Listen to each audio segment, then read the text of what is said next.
The movie begins with a pregnant woman sent into a hospital's emergency room in 1967. The paramedics said she was attacked by an unknown animal. She received medical treatments but did not make it. Fortunately, her baby was born and survived. Years later, two young people, a man and a woman, are having a night out. They go to a secret rave club, and while enjoying the music, the man notices blood spilling from the fire sprinklers. He then realizes that the partygoers are vampires who need to satisfy their bloodthirst.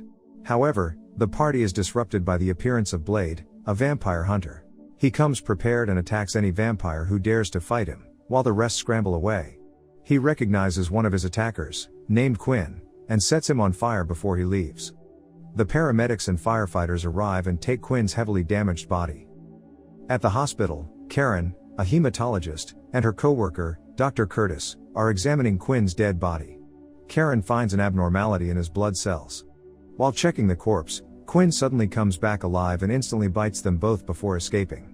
Blade arrives at the scene, originally aiming to capture Quinn, but he remembers his dying mother while seeing Karen, so he decides to rescue her. They escape the cops, then he brings her to his crib, where his co-worker, Whistler, injects her with garlic essence. She has been bitten, so it will only be a matter of time before she is turned into a vampire.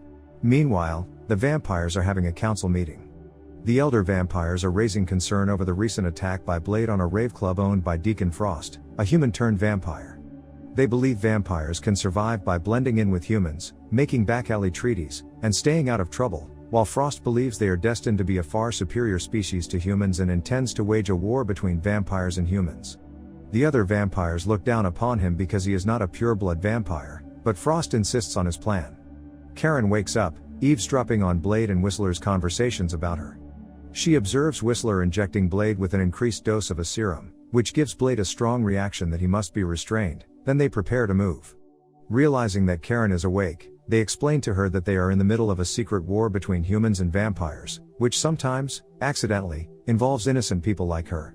She has been marked by the bite and some vampires will eventually come for her, so they suggest she get out of town if she wants to stay safe. Whistler also reminds her to buy a gun and watch for signs of turning into a vampire, such as intolerance to sunlight exposure and excessive thirst.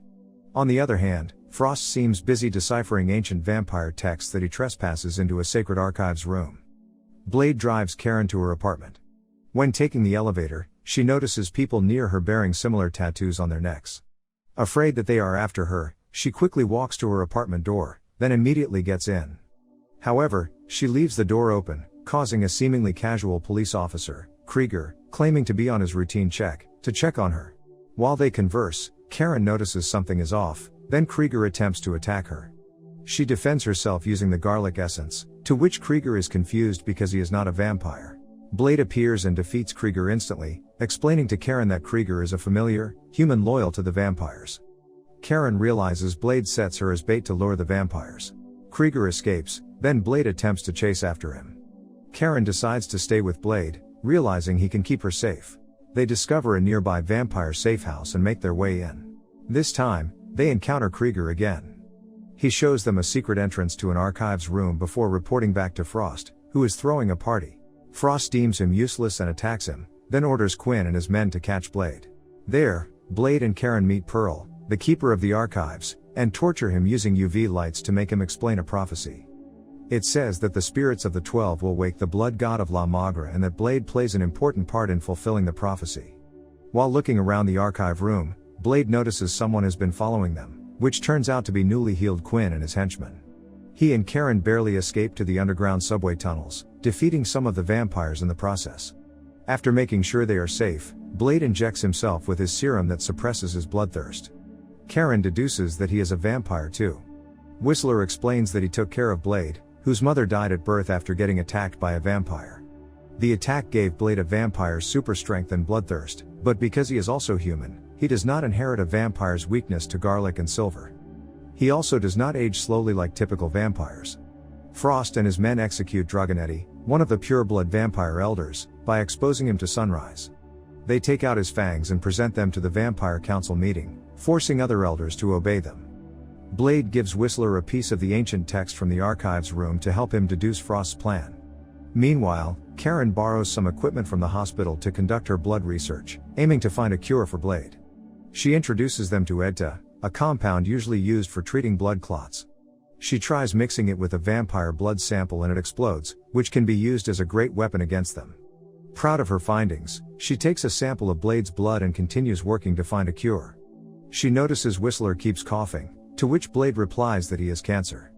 Whistler, on the other hand, notices Karen's bite marks and tells her that she only has at least 2 days before fully transforming into a vampire. Blade goes outside and meets with Frost at the park. He invites Blade to join him, convincing him that he would not be received by humankind because of his mixed origins. Blade refuses, which causes Frost to be angry. Turns out, he heads to Whistler and Karen's hideout. Karen just discovers a cure for herself, but it does not give the same effect on Blade's blood sample. They are surprised by Frost's ambush. Frost tortures Whistler and abducts Karen, then leaves. When Blade arrives, he finds Whistler severely injured. Whistler explains that Blade's blood is the key piece that Frost needs to complete his ritual of summoning La Magra and start a vampire apocalypse. He forbids Blade to chase after Frost again, but Blade refuses. Then, realizing his wounds are too damaged, Whistler asks for Blade's gun so he can commit suicide before turning into a vampire. Then, he prepares for an ambush on Frost's base and packs Karen's serums as one of his weapons. Frost brings Karen to his lavish penthouse and explains to her that he believes vampires are the superior race on the planet. Blade intrudes Frost's base and defeats several of his men. He learns that Karen's serums work as the vampires he injects them with eventually explode. When entering Frost's bedroom, he learns that his mother is still alive. She looks young and undamaged, even embraces her new identity as a vampire. Frost appears and hurts him from behind, exclaiming that he was the vampire who bit his mother years ago, the vampire that Blade has been looking for all his life. He throws Blade into a dungeon with Karen. When the ritual is about to begin at the Temple of Eternal Night, they are separated. Blade is taken by his mother to a cage where his blood will be drained to supply the ritual, while Karen is taken to a cell. There, she discovers that her past co-worker, Curtis, survived the vampire attack, but he is now transformed into a zombie-like creature.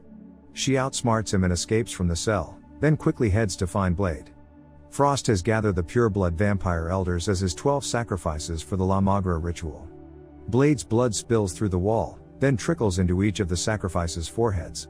Then, the sacrifices' lives are drained away while Frost starts to gain the full power of the blood god. Karen finds Blade and frees him, who is in a very weak condition. She deduces he will die by his lack of blood and suggests he bites her to consume some of her blood and regain his strength. He does it and his super strength is restored. Then, he encounters his mother and defeats her. He continues defeating Frost's henchmen one by one until only Frost remains, challenging him to a duel. Blade learns that Frost cannot be defeated by weapons, as he can easily regenerate his body and sustain any damage. He notices his serums being stuck in the temple walls and aims to loosen them. Frost thinks Blade wants the serum to enhance his strength, but he attacks Frost with all those syringes. The overdose of ETA causes Frost's body to inflate and eventually explode. Blade picks Karen up and they escape from the temple. Karen explains that she can continue working to find a cure for Blade, but Blade is concerned that his war against vampires is not yet over. He proposes she work on a better serum instead, that he can use against evil vampires.